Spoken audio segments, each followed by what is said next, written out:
আনন্দ rummy মাননীয় মুখ্যমন্ত্রী নিজে এসে তার হাতে তুলে দিলেন।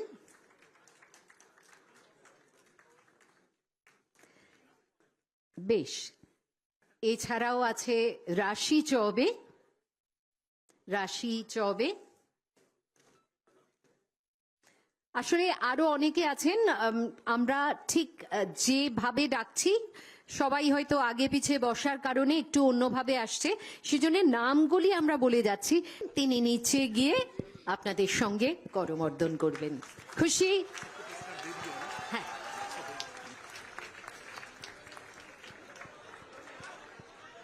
আমরা ততক্ষণ সরস্বতী বন্দনা শুনবো। আচ্ছা, সবাই এ কি খালি চেয়ার দেখা যাচ্ছে, মানুষ কোথায়? মাননীয় মুখ্যমন্ত্রী কিন্তু আপ্রাণ চেষ্টা করছেন যে আপনাদের সবার আঙুল ছোঁয়ার জন্য, সবার হাতে হাত মেলানোর জন্য আন্তরিকতার ছাপ দিলে মানে অনুষ্ঠানটা হয়তো একটু পোশাকি হয়ে যাচ্ছিল। থ্যাংক ইউ, ধন্যবাদ। এবারে সবাই বসে যাও। আমরা বেথুন স্কুলের সকলকে নমস্কার এবং আমাদের যারা পশ্চিমবঙ্গকে গর্বিত করেছেন আমার প্রিয় ছাত্রছাত্রীগণকে শুভেচ্ছা এবং শুভাশিস জ্ঞাপন করি।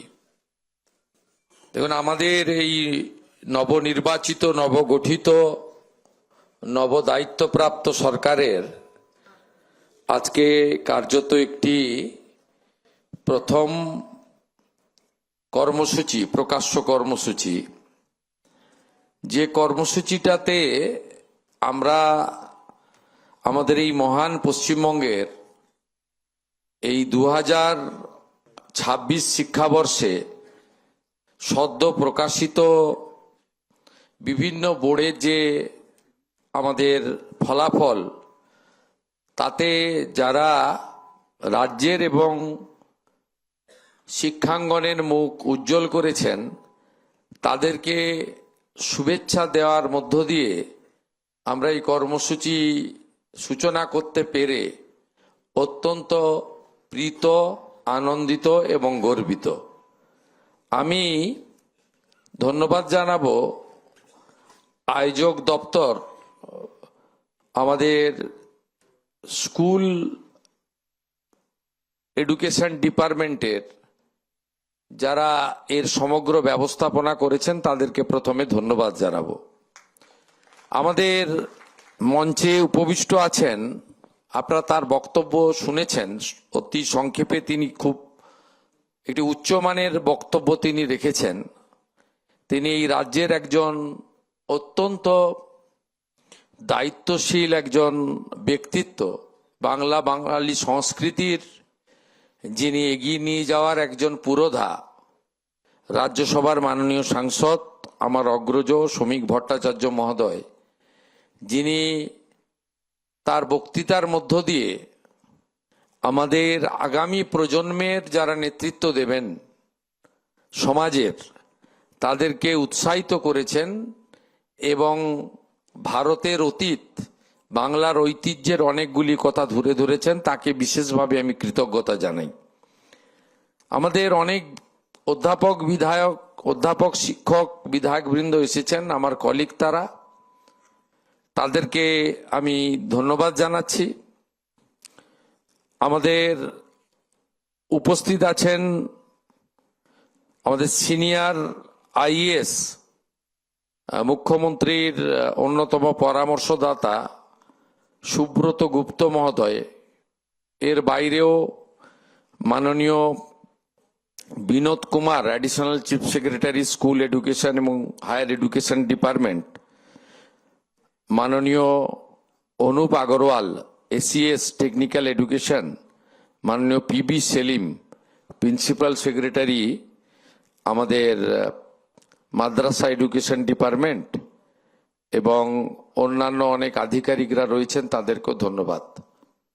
আমি কতগুলো কাজের কথা আপনাদের কাছে বলি। প্রথমেই তো আপনারা সবাই অংশগ্রহণ করেছেন, অভিভাবকরা অনেকে এসেছেন, আমার আচার্যগণ এসেছেন বিভিন্ন বিদ্যালয় থেকে, সংবাদ মাধ্যমের প্রতিনিধিরাও এসেছেন, সকলকে স্বাগত।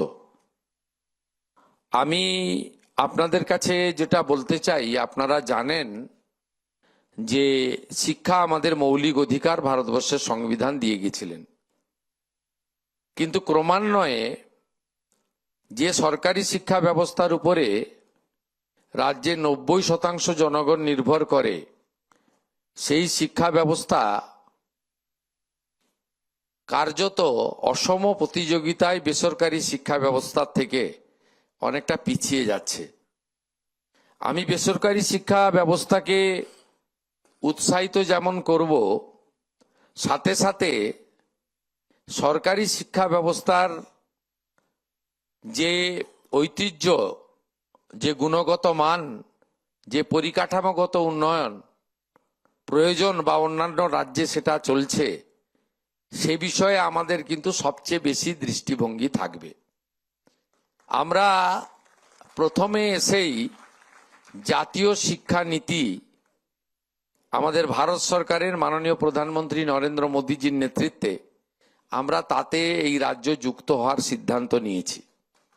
আমরা স্মার্ট বিদ্যালয়, স্মার্ট ক্লাসরুম, আধুনিক শিক্ষা, আধুনিক ল্যাবরেটরি, লাইব্রেরি এবং কো ক্যারিকুলাম অ্যাক্টিভিটিজের জন্য খেলার মাঠ থেকে যোগা প্রশিক্ষণ থেকে শুরু করে আমাদের পিএমসিতে যে বিষয়গুলো রয়েছে, যার জন্য ভারত সরকার প্রচুর অর্থ দিতে চান, আমাদের প্রশিক্ষিত করতে চান, তাতেও আমরা যুক্ত হয়েছি। আপনারা ইতিমধ্যে সেটা পেয়েছেন।